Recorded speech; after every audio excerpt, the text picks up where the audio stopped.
Hey, I want to jump in here. We've got Chase Spears, Dr. Chase Spears now. Can you hear us, Chase? Your audio working? I've got you loud and clear. Can you hear me? We can, and I think you've been on Colonel Maness's show before. You recently finished your PhD at K-State. We're actually in the same PhD program, which is how I met you a couple of years ago.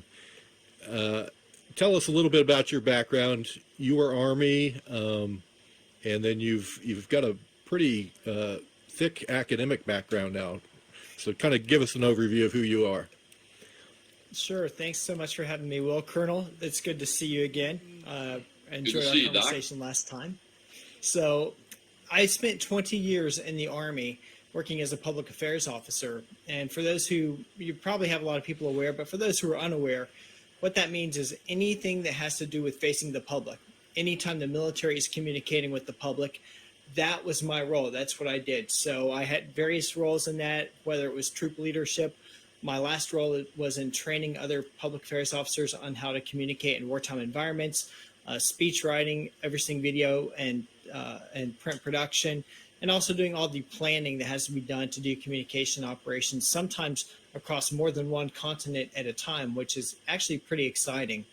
That's what I actually came in the Army to do. I was a journalism major as an undergraduate and did my first master's degree in journalism. Thought I wanted to work in news, had a deep passion for the truth, had a deep passion for the role that accurate information plays in our way of doing civic life in America. And so it was a wonderful way to serve.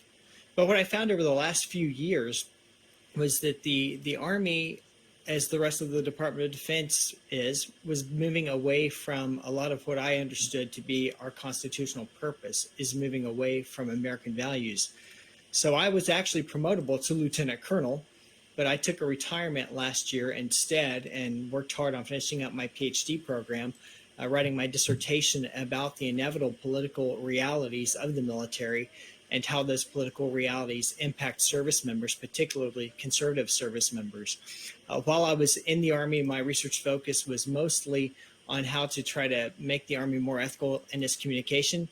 I've kind of given up on that idea that anyone's listening on that front, and moved on now to focusing on what is the political role of the military and how it should be versus how it actually is. And so it's been really great to be able to work on these things, to be out, to have freedom of pen. Again, I've been doing quite a bit of writing for the American Mind out at the Claremont Institute, getting to have great conversations with people like the Colonel and you tonight. So I'm really excited to be here. Yeah, we're glad to have you. And let me, I can kind of pull up the title page of your dissertation. There's the overview of it. And you're looking at the culture of the DOD kind of being dysfunctional right now, correct?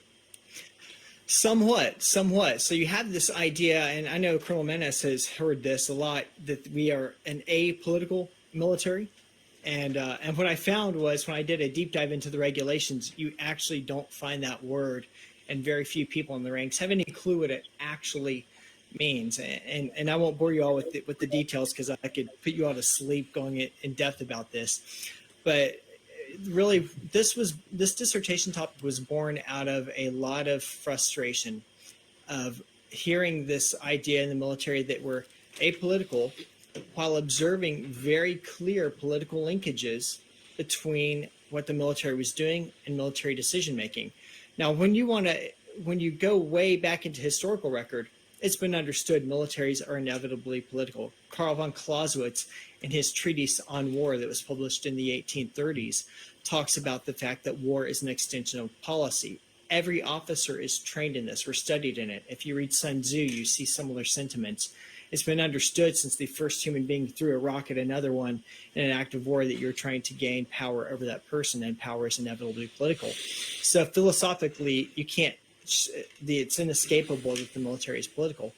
But what I began to see in my last few years in the military was not only is it inherently political, as the Democrats really gained a stranglehold in the institution, it became much more deeply partisan. And I began to see that there are kind of two rules for political expression in the ranks. It used to be when I first enlisted in 2003, the rules were pretty much applicable on both sides. Hey, keep politics out of your duty, whether you be on the right, whether you be on the left. Just focus on the mission, focus on defending the Constitution, focus on your soldier to your right or left, do your job, serve honorably. What I found over the last 10 years really of my career was that rule changed. It evolved to where if you're a conservative, you are political, and you really should be quiet about your perspectives and your beliefs. If you're a progressive or left wing, well, you're not really being political. You're engaging in what's right and what's true and what's socially conscious. And so expression in that vein is okay. And so I began to see a partisan disconnect in the ranks. And so that was really the genesis of why I wanted to write this. And I'm really grateful for the team out at the Staley School of Leadership at Kansas State University for supporting me in this.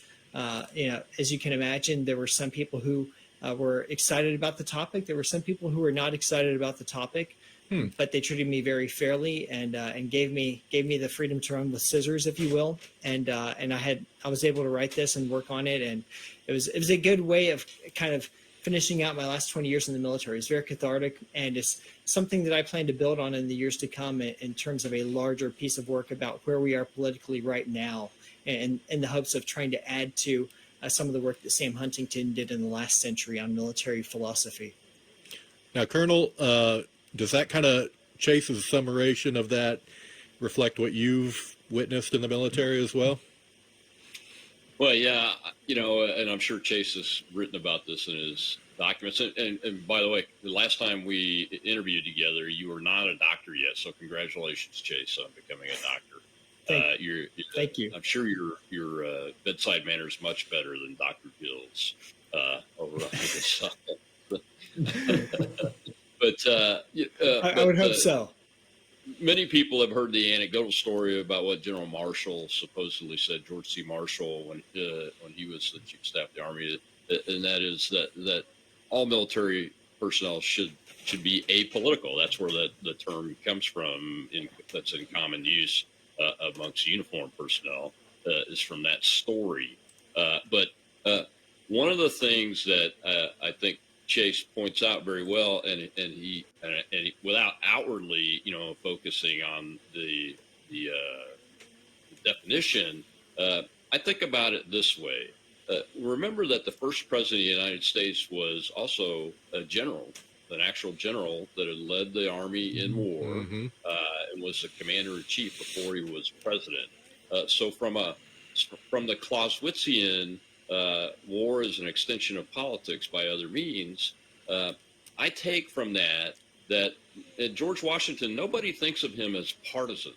And that's the difference between being political and understanding it and being a professional military soldier or an officer, and being non-political in the sense of partisan politics.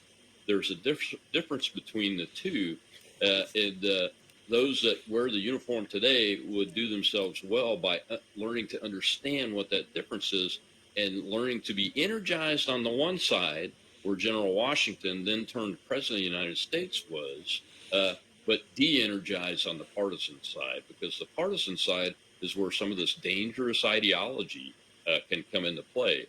And we see it from the left extensively right now with this leftist Marxism ideological indoctrination happening. And once a military organization embraces ideological indoctrination like we're seeing it, you will see the evidence of it, and it is there. The evidence is clearly there. We have Lieutenant Colonel Space Force man that dresses like a woman, and they're using government force to make junior personnel and colleagues use pronouns that they don't believe in for a person that's pretending to be a woman. Think about the interrelationships of that and the power structure of the U.S. Armed Forces, and the power that a commissioned officer or a command sergeant major, thinking about Timmy Waltz there, has over the individuals that are in lesser rank than them under their command structure. And you can see very quickly how potent it is for ideological indoctrination to be pushed all the way down to the lowest levels, and it can infect your armed forces very, very quickly. And the problem with this type of indoctrination from the Marxist side is that it is using things like critical race theory to actually indoctrinate young enlisted people and our emerging officers from our officer accessions programs that if you are a person of color, you can't trust a white person. That a white person is always racist. They're born that way. They can't change themselves. And now think clearly about what I just said. And imagine that I'm a squadron commander in my B-1 and I'm leading a 2-ship in the dead of night into the Hindu Kush up in northeastern Afghanistan. And there's a crew of 4 on each aircraft. And the guys in the back of the airplanes on one plane are white, in the front are black, and vice versa in the other aircraft. Both sets of people in the airplanes have to trust each other inherently. Okay? And only think about their ability to get the job done. And the crews inside the airplanes have to entrust each other inherently without thinking about race or gender or anything. It's all based on the trust of your competence and your merit, how good you are. All right? Now think about that. Think about those 2 crews having to be called down by a captain, Marine, into a valley surrounded by 14,000-foot peaks in the dead of night with no moon. And they've all got to trust each other, and the men on the ground have to trust them, and they have to trust the men on the ground that they're getting the right information in order to make the attack to save that company of Marines. Think about that. Now, I've actually done that in the dead of night with a single ship, not a 2-ship. I added the 2-ship for the sake of description. But I've actually done that. And do you think that there was the color of the person that I was flying the mission to support that had been ambushed by the Taliban in a village that night really mattered? No, it didn't matter, but I had not been indoctrinated with what's happening right now with this indoctrination that's going. That is a recipe for absolute failure in combat. When you think about those people thinking about, well, can I trust the guy on the ground? Is he white? Is he black? You know what? I mean, think about that concept. And that is real. I'm not being hyperbolic at all. That's the difference between partisan ideology being indoctrinated into a force and the force understanding that it's part of the political process and part of the politics of a nation because it's inherently that way, because it's the tool that it is. And I think, I don't know, Chase, you could correct me if I'm wrong, but that's where I come from on it. But I didn't always think that way. I used to think like General Marshall. You should be apolitical when I was younger. But I've learned a lot over the last 15, 20 years. Now, Colonel, you're talking about the performance on the ground, but the military, they also now, they do a lot of psychological operations in other countries, and the goal there is to win the war through, political means, through persuasion, communication. They use a lot of different tools like that. And Chase, you may have had training on, some things related to that. But if you get partisan politics kind of infiltrating your DOD, how does that affect that? And then are those things potentially turned on the American people? That's a great question, Will. And Colonel, I do agree with you on that. I think that it's inherent that officers and military people have to understand their actual role, because they do play a role within this larger civic thing that we call the United States of America. But to stay out of the divisiveness, to stay away from the putrid fighting, I think of the military as kind of like the British Crown. I don't know how many of you are familiar with the work written by Walter Bagehot about kind of how the royal family is supposed to work back in the 1860s. And the name escapes me right now. It'll probably come to me in just a moment. But he had this idea of you have the efficient and you have the dignified. The efficient is the elected branch, the House of Commons. The dignified is the royal family. And the separation is, we understand that we're going to have societal debate. We understand we're going to have fights. We understand there's going to be passion, kind of on the Clausewitzian scale. But we also understand that there has to be something that society is anchored to. There has to be a shared rock, a shared conviction, and there has to be a leader at the top of that shared rock, that shared conviction, kind of the lighthouse. If the people and the political process and the elections are happening out on the sea, there's still something that's anchored on the rock. And institutionally, that's what the U.S. military has been for the last couple of 100 years. We were the anchor on the rock. We were the trusted institution. We were the ones who, no matter what side you were on, whether you were a Democrat or a Republican, you had a shared belief that you could believe in the military. And we're working our way away from that. To get more specific to your point, Will, when you have a progressively minded military, and make no mistake, we have a progressively minded military. There are some pockets of resistance, particularly among the elite forces, because the elite forces embrace more of kind of a stoic philosophy and they really shield themselves from that. But at the conventional level, you have a very progressively minded military because it is following its elected masters. And so are we persuading other countries when we are in Korea and the armed forces of the United States are in Korea holding pride events in June, when we are flying that flag in June, when we are having our aircraft carriers that are deployed around the world having these celebrations and encouraging host nations to join us in that? That's American influence. That is clearly using the military for ideological purposes. And if you don't think the military is trying to turn this on the American public, you're sadly mistaken. That's a big reason why progressives and the Obama administration in particular grabbed onto the military as part of their continued long march through the institutions. They understood the military is one of the final bastions that has not been conquered by the left, and it is highly trusted by the American public. I remember when Don't Ask, Don't Tell was repealed back in 2010, and then President Obama was using that as a signal to the American public. Oh, look, this trusted military that you trust, that you think is virtuous, that you think is great. Well, they've got on board with this, so clearly they are right. Now, why don't you as Americans follow that lead?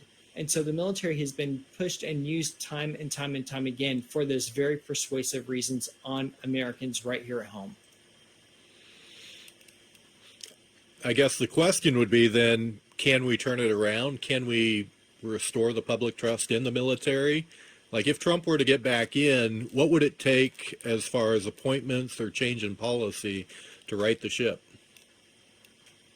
It's already happened. I definitely want.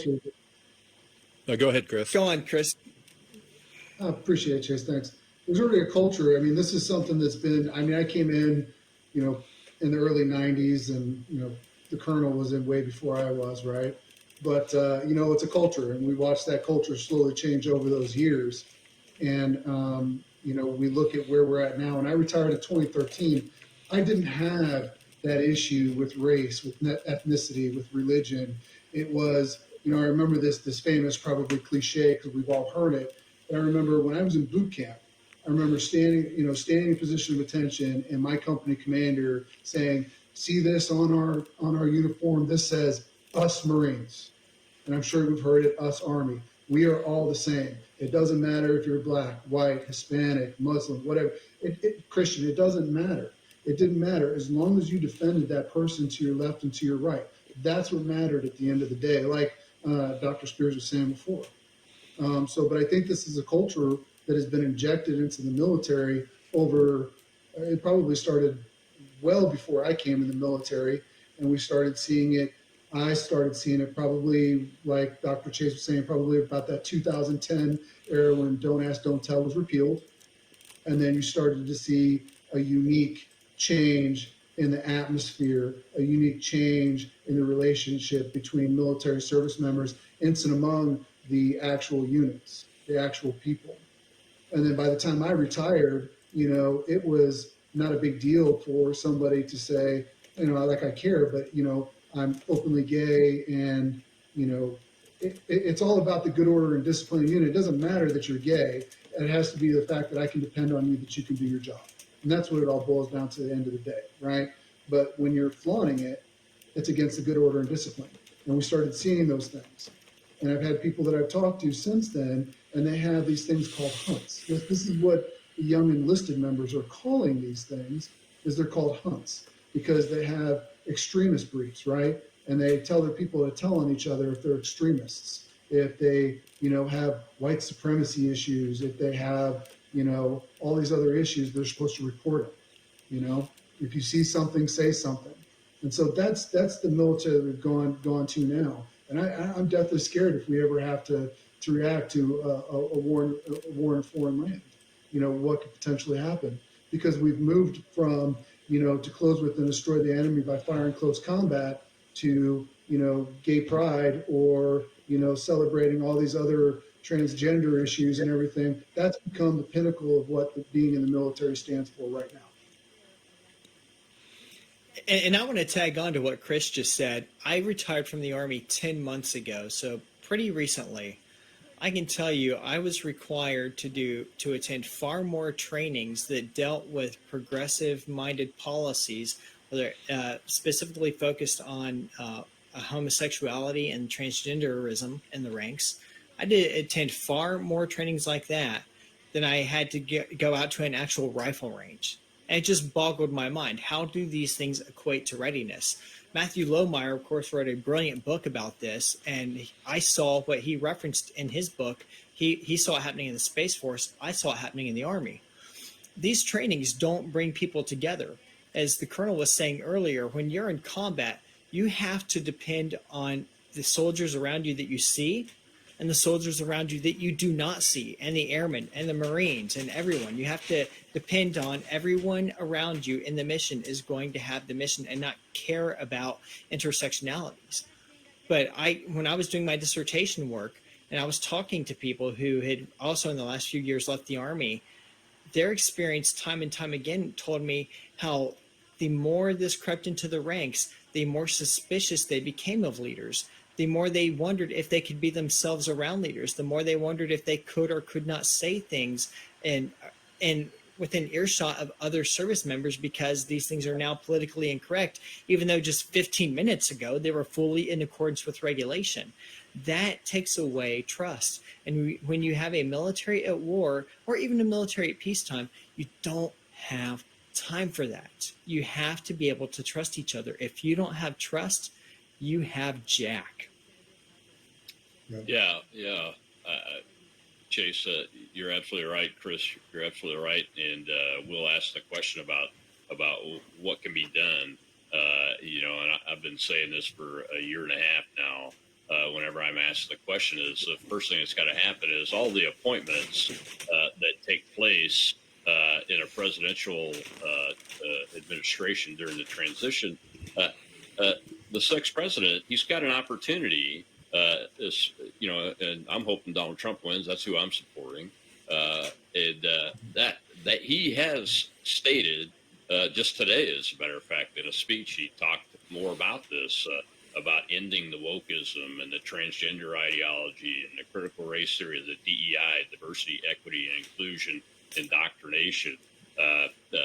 So the next SecDef that he appoints has to be able and willing to, on day one, get all the chief of staff services and the secretaries of the services in a room around the table and say, here's your first order: eliminate DEI, eliminate wokeism, eliminate transgender ideology. You have 7 days to do it. If you don't have it done in 7 days, then you're fired, and we'll be replacing you. That's number one. Number two, the general and admiral flag ranks have to be cleaned out, and the senior NCO ranks have to be cleaned out. And quite frankly, everybody below that has to be assessed individually about their partisan ideology levels and whether they've gone along with this. Because quite honestly, the Air Force Academy does things like put purple robes on a person in each unit, even among the cadets, that reports on people that oppose wokeism and transgender ideology and DEI, these things that are ripping our society apart and ripping the U.S. Armed Forces apart. Wow. So they've got to be able to do that. So President Trump's got to appoint people that understand this issue from a military perspective and a political perspective. So we need senior leaders that get appointments, 3 levels down from the secretary and 3 levels down from the secretaries of the services that can clean this out very rapidly and start over. And the second thing they've got to do in that order is say we're defunding every piece of DEI, wokeism, and transgender infrastructure in the organization and the personnel system. So if you're in one of those positions, you're retiring. If you're in one of those positions, you're not retirement eligible, thank you for your service. You're out.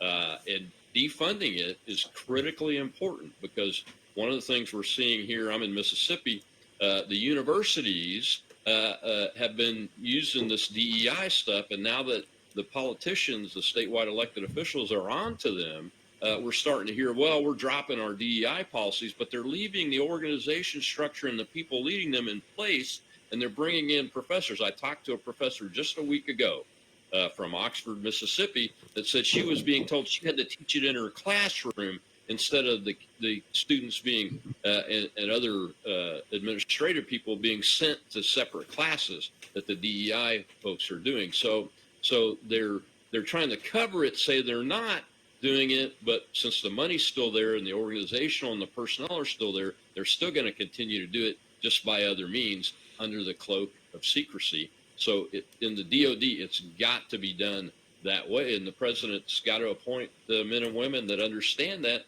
and understand that they're going to take some heat for it and are willing to do that. It's that important. I've got a question here Absolutely. for you, gentlemen. I'm just curious if maybe you had an answer to that, Colonel, Dr. Spears. So when we consider that, you're talking about a culture change that's been happening in the military for the last 3 decades. And as we all know, culture is one of the hardest things to change. And that has been injected so deeply in the military. Don't you think that it potentially puts us in a position where we're non-combat capable, or at least to combat inefficient levels? Because we're talking about gutting that. How do we battle that? Where do we go from there? Because that's pretty scary.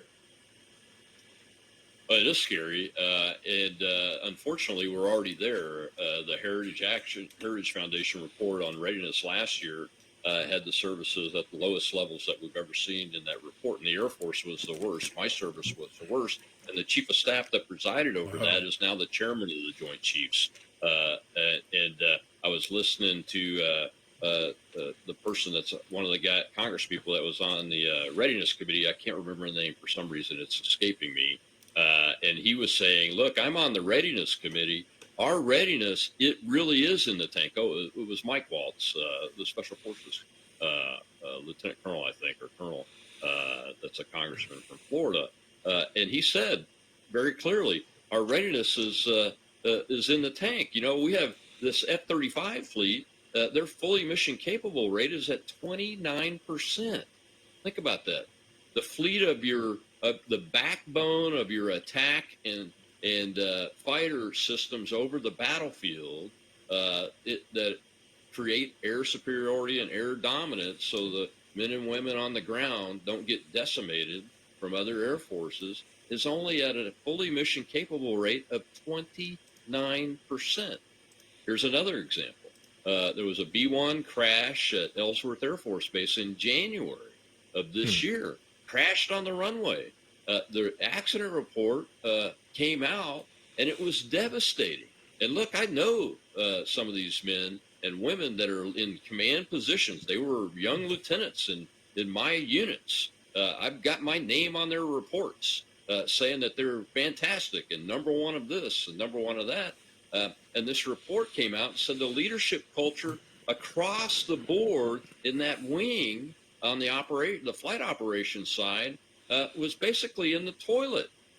Okay, and I'm being polite about it. They have a discipline problem amongst their air crews. Now these are the men and women that are going to be dropping bombs. And if they don't have the discipline to wear their gear consistently and correctly when nobody's watching, then how in the heck can we expect them to be able to get into a war zone, kill the enemy at the appropriate time in the appropriate way so that our ground forces can take their objectives?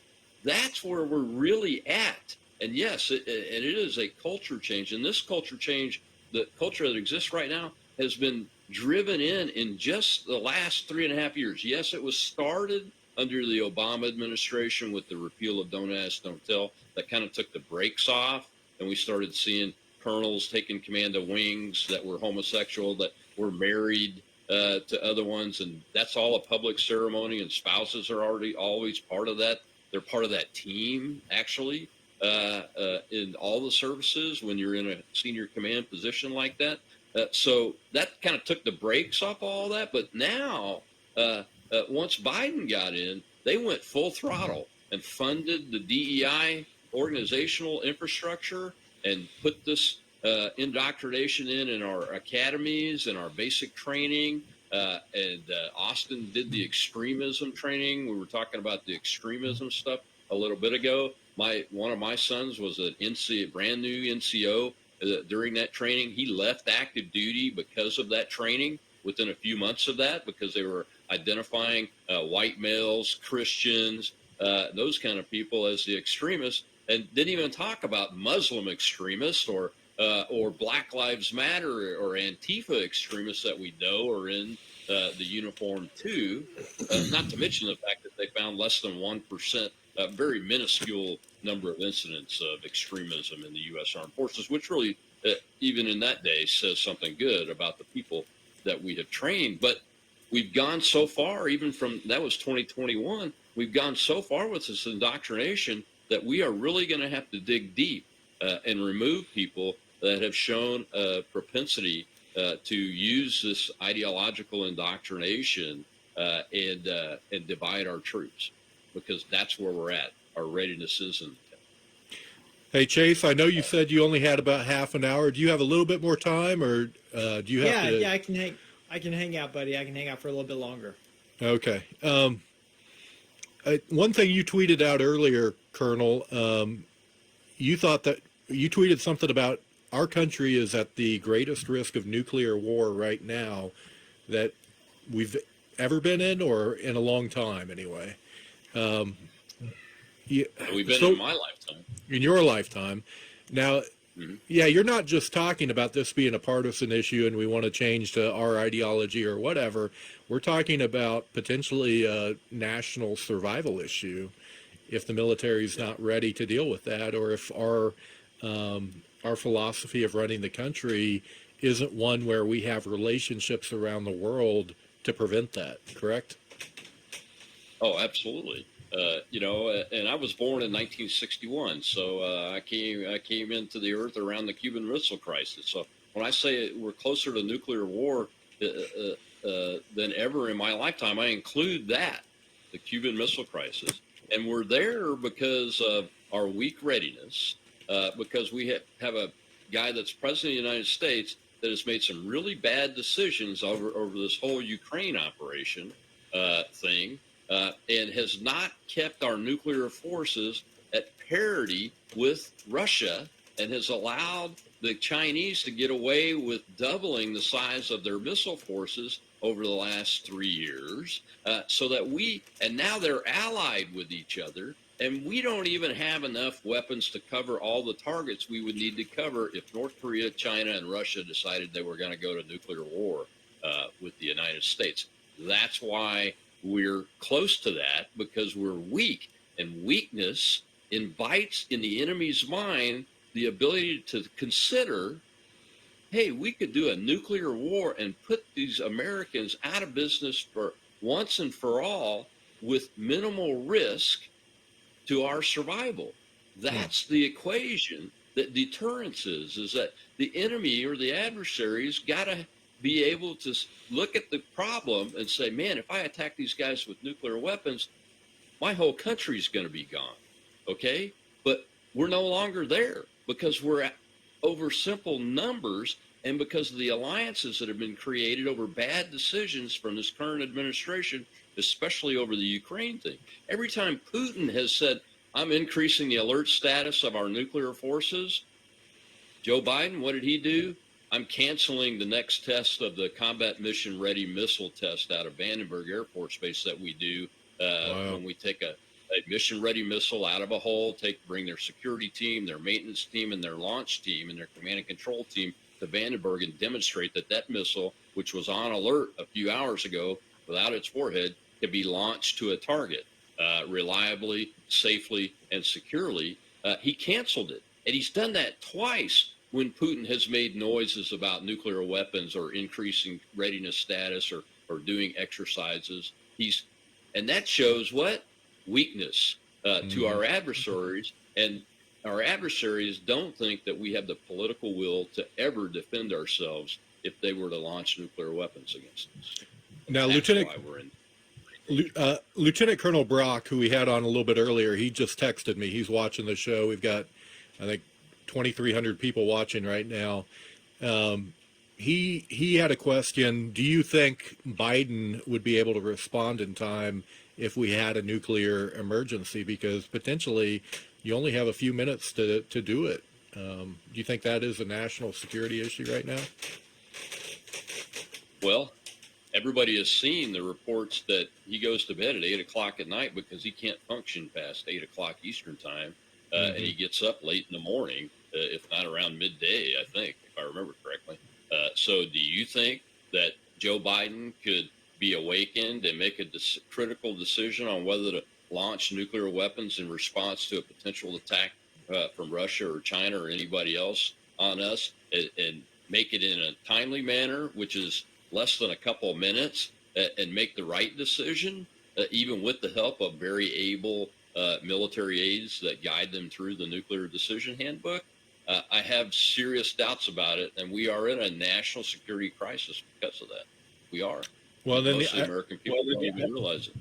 The other issue, I think. Well, I'm getting a little feedback here. Okay, let me turn volume down on one. The other issue would be, Kamala. A lot of speculation she may have a drinking or a drug issue right now, and that could affect. Like, if you have a national crisis, how is she going to make the right decision if she's drunk during that?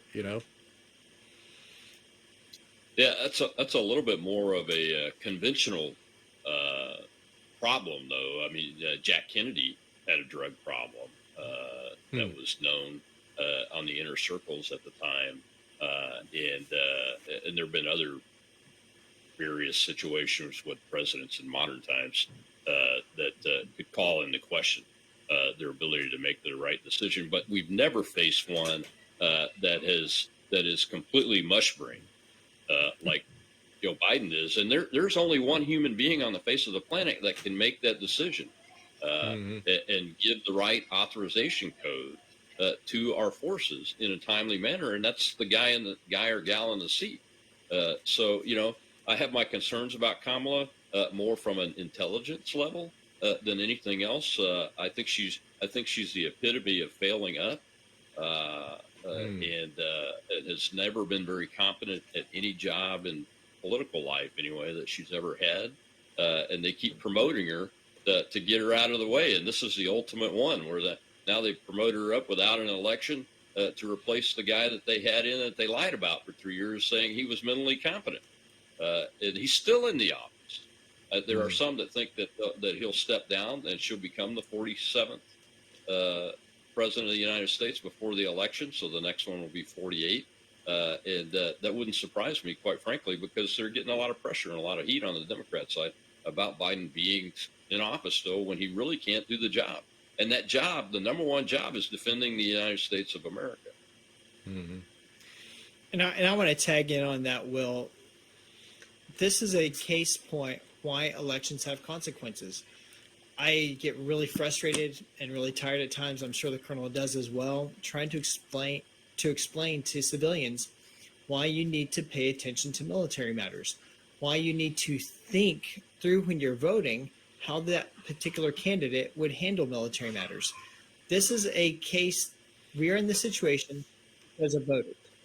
We're in this situation because we have two people in the presidency and the vice presidency who are not up to the task of being commander in chief of the military. And far too often, people who are not in the military, who don't have a connection to the military, They dismiss it. They don't think about it. They just assume, well, the military is the military, and we don't see them, we don't hear them, and we show up and wave the flag on Veterans Day and 4th of July, and no fun at ball games, but otherwise we have nothing to do with them. And they keep electing people who have no business being commander-in-chief of the U.S. Armed Forces. Voters put us in this predicament, and it's something that I keep trying to ring the bell, and I hope I'll get a hold of someone who's watching tonight to convince you to pay attention to what's happening in the military. Call your lawmakers. I remember during the whole COVID jab thing a few years ago, I was still in, and people were asking me, well, what can I do? What can I do? And I said, call your congressman. Call your congressman. Write your congressman. Write op-eds. Talk to your neighbors. Just sitting around, wringing your hands, saying, woe is us, what a terrible predicament we're living in, does nothing. For anyone who's biblically minded, this is the time of season. Close the book of Lamentations. We've been there. We've done it. Open the book of Nehemiah. We have some walls to build. We have some work to do.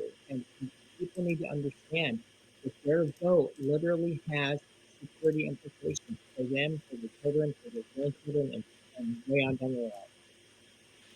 All right, and I think your audio is getting a little muffled there at the end, but yeah, I think we got what you're conveying, and that your vote does have a big impact on the military and the world, and you need to think of who can actually make those decisions and run the country if we do have a crisis. And God forbid that we would, but right now you've got Russia, you've got Iran, you've got North Korea, you've got China. A lot of things could go wrong. The Middle East right now is blowing up, and I believe in part because we don't have leadership. They don't respect America right now, and our country is kind of we're no longer respected. That's that weakness, Will, that we've all talked about. When America projects weakness the way we are today, and on top of that, take actions that is weakening us, by giving all of our resources away from a military perspective, and we haven't even fixed our production model yet on the 155 millimeter artillery shell is the best example of that. We can't supply Ukraine with enough of them from the United States and the West that they need in this modern 21st century version of trench warfare that we're seeing. And that is seen by who? The adversary. Chris, Dr. Spears mentioned Iran. You mentioned Iran. It won't surprise me if this nuclear issue comes to a head from Iran and North Korea instead of from China or Russia initially, if that does actually happen, God forbid, because they see us as very weak right now, both politically and functionally, and from an infrastructure perspective. We can't produce what we need. We don't have the manufacturing capability. We've offshored most of it, and we've done a terrible job at rapidly reshoring it. It's another reason why I'm supporting Donald Trump. He's committed to do that. Because if we don't, the slide will continue, and these adversaries will get more and more bold, and they're pretty bold already, really, if you see what's happening around the world, especially in the Middle East. Yeah. I think another issue we have too, the supply chain. We depend on China for a lot right now, and we're beginning to build the microchip plants here in America. So if they were to invade Taiwan, God forbid, we'd have production capability here in America. But the raw materials are another issue, and like America, our government has identified like the national strategic minerals and materials that we need to, survive as a country. And you look at where these are sourced, and a lot of them are 100% from China. We have no mining or production here in America. Maybe we get a little bit from, Argentina or whatever, but that's a big issue right there. It's a huge issue. And like I said, we need to reshore our manufacturing and materials production capabilities. On the raw material side, what we used to do is at least have it our access to it in friendly countries and allied countries. But we don't even do that anymore. We gave away Afghanistan, and who moved in there to do mining of rare earth materials? China. Yeah. That's who did it. And that's what they're doing, because it's one of the largest deposits of rare earth materials in the world, if not the largest. I can't remember exactly which one, but that's big. That's a big deal, and we need to address those issues. And they're as much or more important as anything else. Let's take the Navy, for instance, and our sea lift capability, our merchant marine ships. China can fill around 1,700 orders of merchant marine ships a year. We can't even build one. They have a workforce of over 100,000 shipbuilders. We don't have a workforce of 2,000 anymore, really, that can be relied upon. And we need to get back to work and increase our ability to manufacture ships, because China's Navy, I hate to tell you folks, they may not be on par with us technologically in some people's opinion, but they outnumber us dramatically. And when you're talking about having them as the main adversary, which they are, and having to operate in the Pacific and Indian Oceans and be able to control that system. Look at what we did in World War II, how many ships we were able to build, and what it took to build those lines of communication and lines of operation out through the Pacific in order to get to Japan and defeat it. We are way outclassed when it comes to that, just by the sheer numbers of it at this point, and the inability to manufacture rapidly on that basis, and we've got to get that fixed. Yeah, That's one of the key things that they're looking at doing right now. Look at Kamala Harris. She wants to increase the corporate tax to 46%. What's that going to do?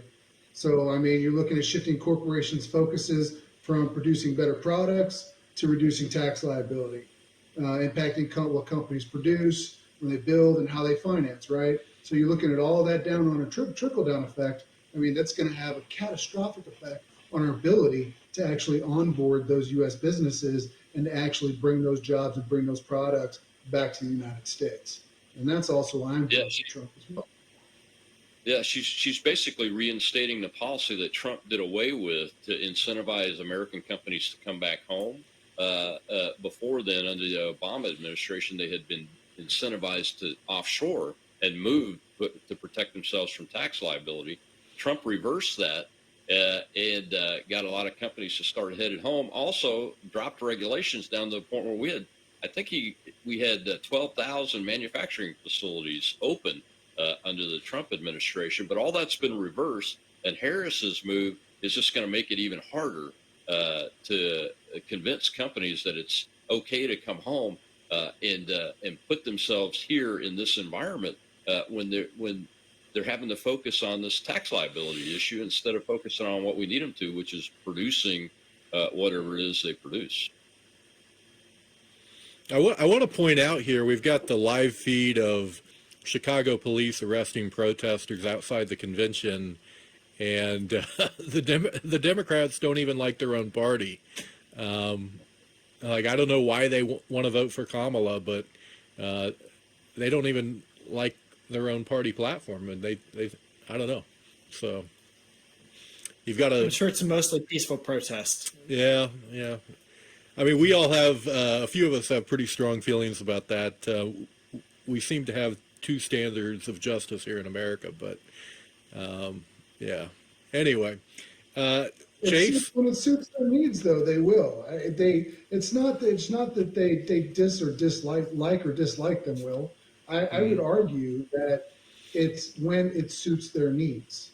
If this was an issue where it suited their needs, like January 6th or Antifa or Black Lives Matter, some of those, then they absolutely love them. It's these groups like this, the pro-Hamas, your Black Lives Matter, your Antifa, those are just extensions of your liberal left and your progressive and your radical left party.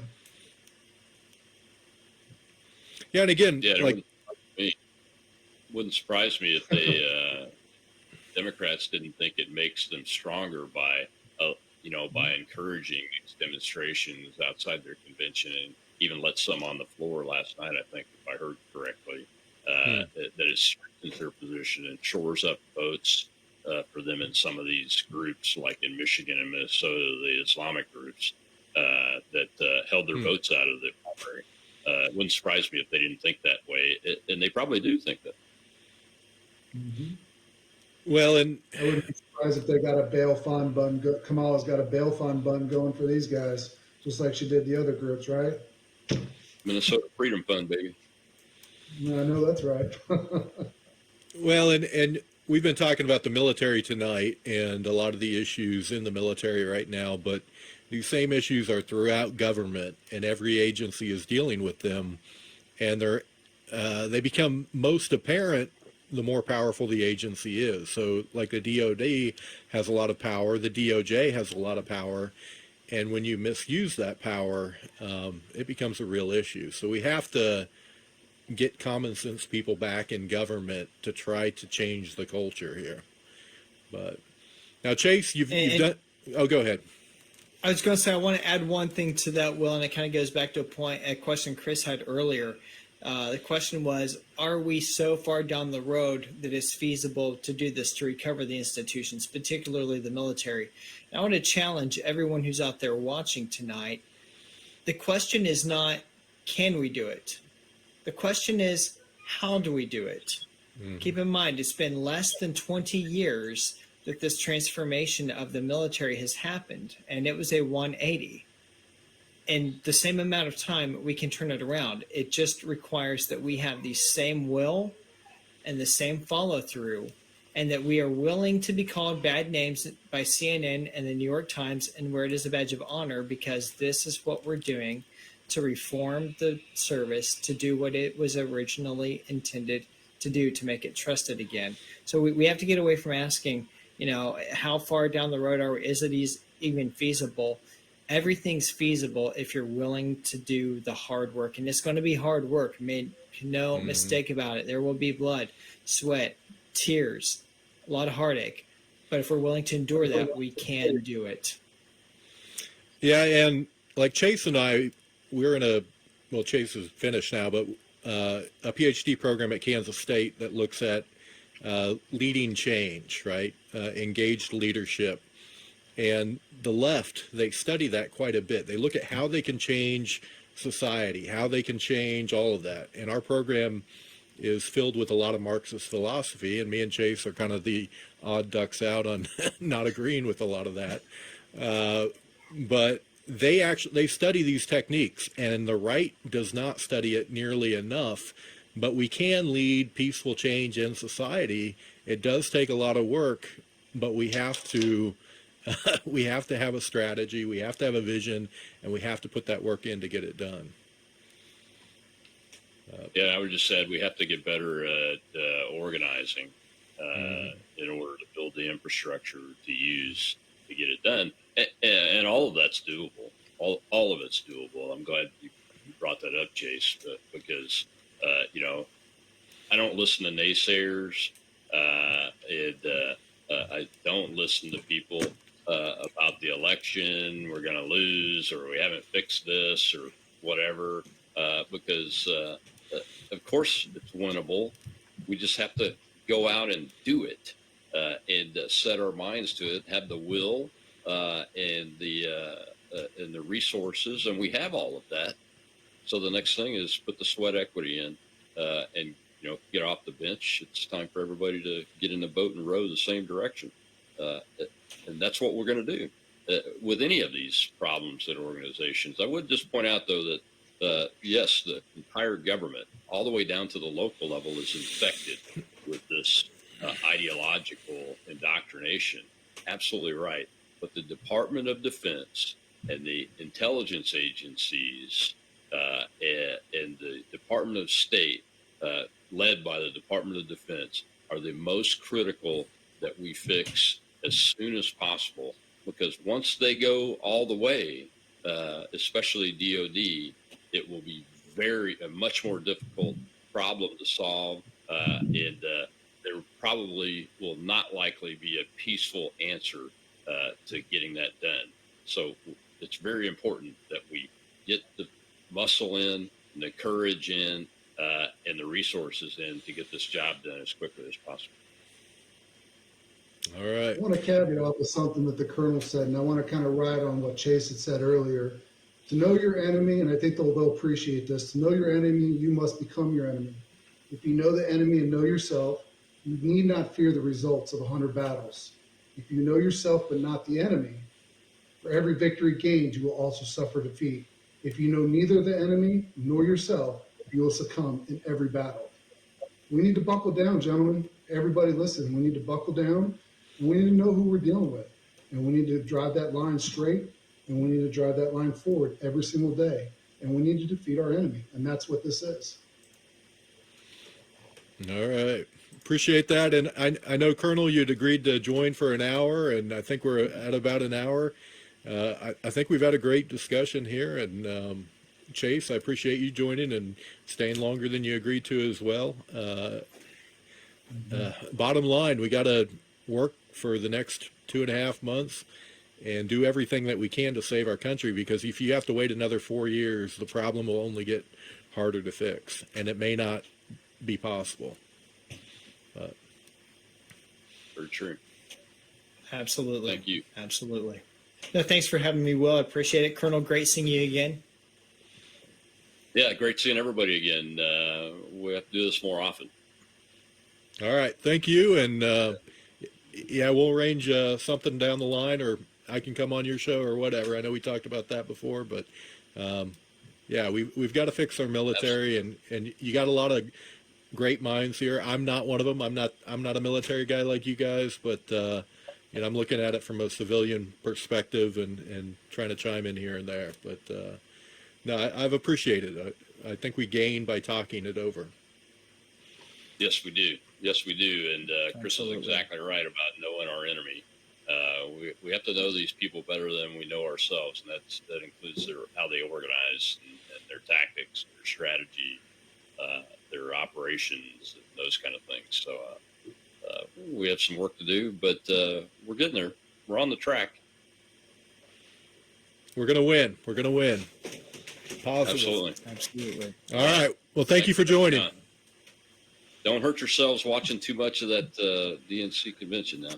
Oh boy, totally boring. We got Tim Walz coming on in a little bit though. Maybe he'll be entertaining, right? Maybe They'll do a dance on the way out to the podium, I'm sure. it'll probably be worse. The, than the last dancing master sergeant. There you go. Nicely said, Jace. Nicely said. Y'all have a good evening. Have a good night. Good night. We'll talk to you later.